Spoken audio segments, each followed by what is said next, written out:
Brian and Kenzie in the morning.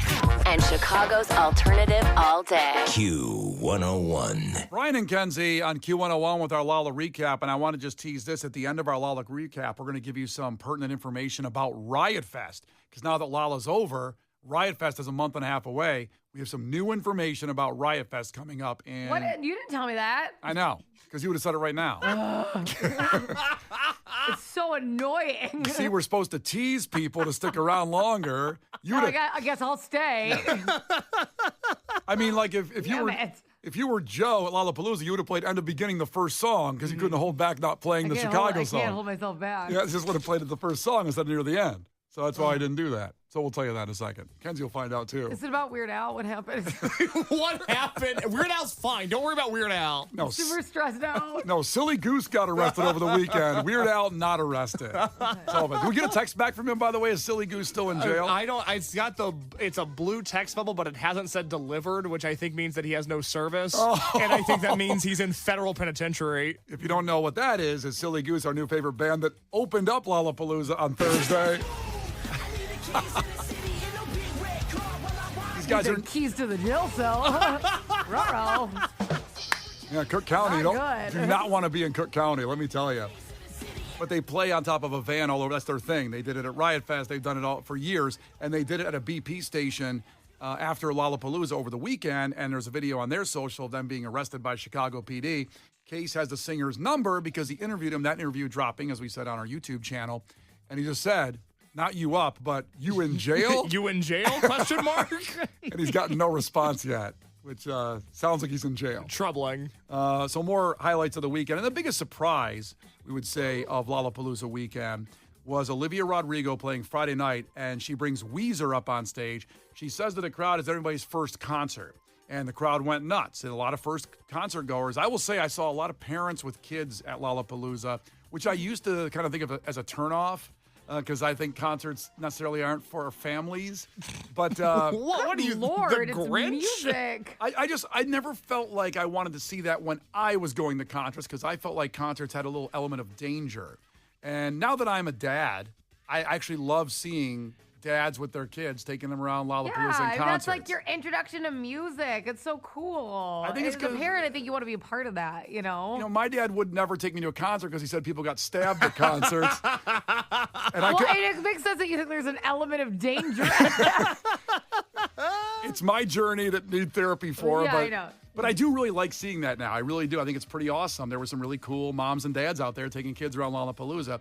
And so she said that, and she goes, well, Weezer was my first concert. And you know what? Here's Weezer. I can't confront you. I never could do. Which might hurt you to try and be cool. What you say? Sway is a water slide away from me that takes you for the river every day. So be cool.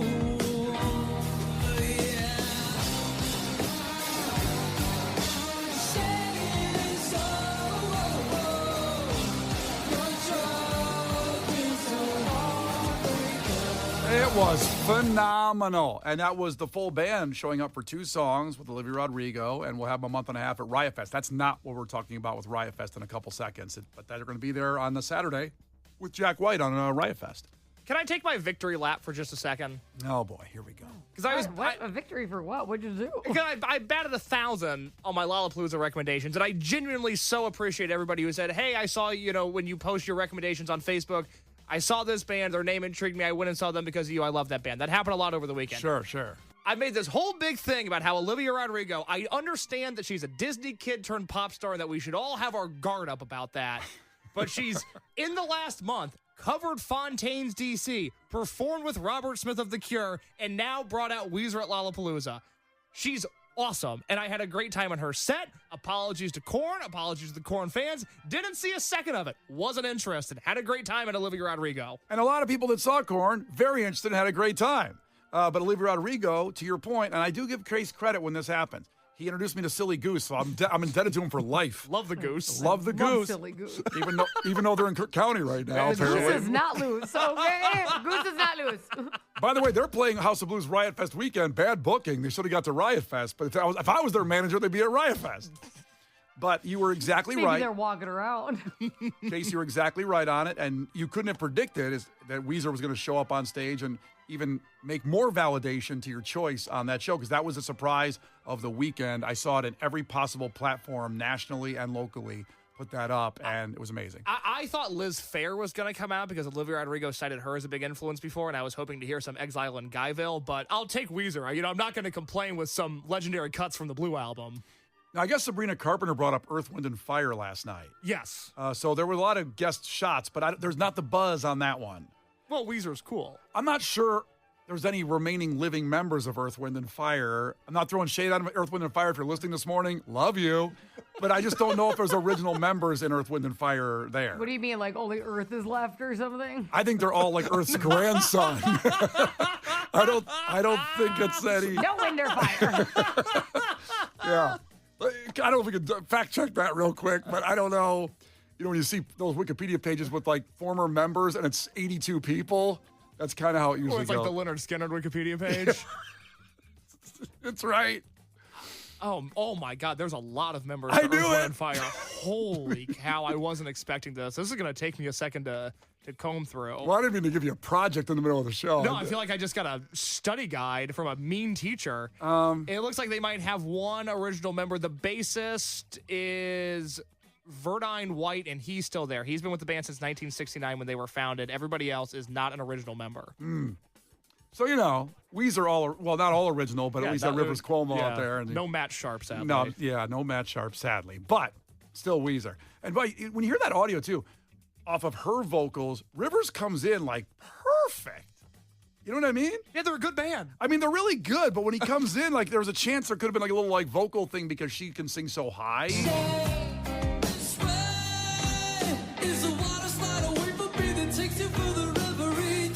A lot of pressure at Lala. Rivers just walked out there with his guitar. No, you're not playing. You're playing one song or two songs. Good job. It actually sounded beautiful. To be honest, they sounded delightful together. Angelic. It is amazing. So we'll see what happens at Riot Fest in a month and a half when Weezer performs headlining Saturday night with Jack White if Olivia Rodrigo comes out at Riot Fest. You never know. That'd be fun. A lot of things over the whole weekend as we were walking around having a good time, and the food courts too. By the way, me and Kenzie had a real good time. Kenzie and Case had a good time separately at the food court. Then me and Kenzie, the common denominator is Kenzie at the food court. I'd be at the food court if you're looking for me at Lala. Yeah. Check out a food stand if you want to find me. That's where I'm going to be. Yeah. No, I had a delightful time. I had a case day. It was like a co-parent. I had like a case day, and then I had a bride. Yeah, it was really. Yep. It was nice. Yep. Both ended up at Dessert Island. Both chose different treats. Case was hilarious because this is my favorite story. Of the weekend. I don't care. We go to Dessert Island. I'm like, want to get like a little treat because I want to get a coffee. And he's like, I knew I wasn't going to do that. So I knew he had to get like a milkshake or something. And so we go up and down the aisle. And he's like, I think I'll get this strawberry crunch milkshake. And while he orders it, the guy goes, do you want a donut on the side? And he's like, what do you mean? Just like a whole donut? He goes, yeah, I think it was like $1 upgrade for a donut on the side. And he's like, okay. And they just hand him a huge donut, an entire milkshake. And I thought that was such a funny question. Like, you order a milkshake, they're like, would you like an entire donut on the side?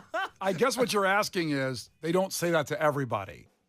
I think that they do, but like, what a funny concept for like, they're acting like it's a little addition. Like you don't even order an ice cream cone. They're like, do you want sprinkles? Like, would you like an entire separate dessert with this dessert? So there's one dessert, but you look like you want two. Yeah, then they have it oink like a pig. It was just funny. And then Case, I thought he would go with, they had Fruity Pebbles. And I'm like, well, he's obviously going to go. He's such a cereal guy.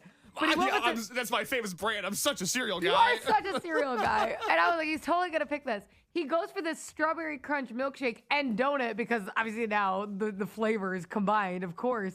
And it was the pinkest thing. The guy even put a pink straw in it. And it was the most vibrant display of dessert. It was my favorite. I got to say, added to this on the first day, staying in the food realm, that myself and Case were seeing Silly Goose. At the Goose. And a girl comes up to us with an entire tray of chicken fingers and fries. And she goes, I bought this, but it's way too much. Do you guys want this? Now, it looked like she hadn't touched it. To be clear, it wasn't one chicken tender left and a smattering of French fries. It was 4 full tenders and a full tray of fries. She gave up just on sight. She said, this is way too much food. I can't possibly eat all of this. Let me throw in the towel before I even start. And this was the beginning of Lala. It was noon. It wasn't like she had time to really be starving by that point. But at the same time, she looked like a very nice girl.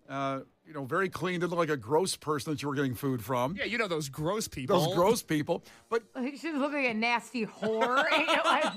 and I kind of panicked in the moment and said, no, thank you. But then I was going to go back and grab her. But then Case put in my head, there's probably fentanyl on the chicken tenders. I just like messing with you, and I like telling you that there might be fentanyl in everything that you touch. It's just a funny game that I play with myself. And man, did that scare you away from some free chicken tenders. And she walked just 10 feet from us, opened the trash bin, and threw it in. And I was like, wait a minute. Whoa, stop. Hold the presses. Whoa. I thought Did you think she was going to hold it till you were hungry later? I thought I'd have a second chance. This is a lesson in life right here. Okay. There's no second chances. Shinedown disagrees, but go ahead. Wow, good one. I should have said it, and I'd probably be here today fine. But Case put in my head that there's fentanyl in the chicken tenders. Which I just like doing with everything. And so she put them in there, and I walked up. There's a video you can see on our socials. I walked up to the garbage can and looked in, and it was early. So only one other thing had been thrown away, and it was on top of everything else. So chicken fingers right out of her hands, not good. Chicken fingers you have to dig out of the trash can, maybe? I needed time to get there. I needed time to process it. But then I kept thinking of the fentanyl that was on there. There could have been fentanyl in the garbage can. Could have been. And I just had him sit there, and I walked away very disappointed and, by the way, hungry until Kenzie showed up later and we got some food. Hell yeah, we did. So- because guess what happened when we got food right when I showed up? So Brian was really pissy by the time I got there because he's like, where are you? I'm hungry. I was and I'm starving because I kept thinking of those fentanyl tenders. and I was like, Playing Riot Fest, by the way, fentanyl tenders. I was like, I'm trying to get in to the festival. There's a line. Just hold on. He's like yelling at me. So I'm like, I will go in because there's entrances I knew near the food, like right in the middle there. I will go in like the bridge entrance so I can meet you at the food. So we go to Chubby Wieners to get, a hot dog and or corn dog because I wanted to get a corn dog. I thought it'd be funny. And It was corn hilarious. playing. Wait. Explain the joke to me. Corn was playing, and I'm like, we should get our corn dogs. okay, all right. I thought it'd be fun. Yep. So we go to get them, and Brian's card, which by the way, they'd already dished up our corn dogs. They'd already put ketchup and mustard on them, and I was getting my grubby paws on them pretty fast. And Brian's card keeps declining over and over and over. And I'm like, and I'm getting sweaty because I'm like, I've already touched the corn dog. Do I have to give it back? Like, what happens? And it was so effing embarrassing. And then they're like, well, you could just use Apple Pay. He goes, I don't have that. Yep. Casey doesn't have Apple Pay. I don't either. Yeah, I don't want it. I don't want Apple Pay. AI's got to get a hold of it. Yeah, I'm kind of with Brian on this one. And then they said, well, just swipe. AI could have at least paid. That's right. Who cares? Then they said, just swipe your wristband. I go, I didn't set up money to my wristband. I didn't do that. Because I And then he love goes, losing. I have cash. And they looked at him like Benjamin Franklin. They did. They're like, we don't do that. Yeah, what happened to cash? Who turns down cash? It's instant money. It's in your hands. It was And they go, so we don't. embarrassing. God. So finally I kept swiping. They changed machines, and thank God the card went through. Oh my God, it was so bad. And then I'm trying to get a video, and here's Brian. He keeps covering his card in the video. He's like, don't. And I go, who's going to steal from you? We can't even buy the corn dogs. Who's stealing this identity from your credit card? It doesn't even work. You can have my dead card numbers all you want, or take my debt. It's fine. Maybe they can fix it. Maybe there's a banking error we can make with these corn dogs. I felt like, in cases, I can make this reference now. Case has seen The Departed. I have. And I felt like while Kenzie was being very embarrassed and the cards being rejected, that I reached in my pocket and texted Megan, make a quick payment on the card so my Chubby Wieners corn dogs go through, because we're at our limit. She's packing her bags for a divorce. It was so embarrassing, Case. I walked away and I'm like, we work for kids. Like, Yeah. Oh, we're from B96, I swear. I swear to God. Yeah, what up? What up? The Brian and Kenzie Show. On Q101. The Brian and Kenzie Show. On Q101. So we have about 9 minutes left to text the word body to 312-591-8300 for the golden ticket. That's getting tickets to the Struts at the Vic this Saturday, and then you're qualified for the golden ticket. Everything we do for an entire year, thousands and thousands of dollars of free concert tickets. We cannot stress this enough. This is the greatest prize in radio history. Now, in 9 minutes, as Kenzie likes to say, that word's going to be dead. It's dead. It means nothing. And we'll have a new keyword for you at 8:30. It's going to be a new concert you could win to, a massive one, and qualify you for the golden ticket. So that's about 9 minutes away. So if you haven't done body yet, do that. 312-591-8300. Another one coming. You keep entering every hour until we tell you not to, until you're bugging us too much. So keep doing it. We want you to win all this stuff. And it's 8:20. So tomorrow at this time, we do Kenzie's Crimes. And Kenzie has a special announcement about this Kenzie Crimes. Now, normally at this time is when I tease and tell you what's going to happen tomorrow, but I'm going to do something a little different today.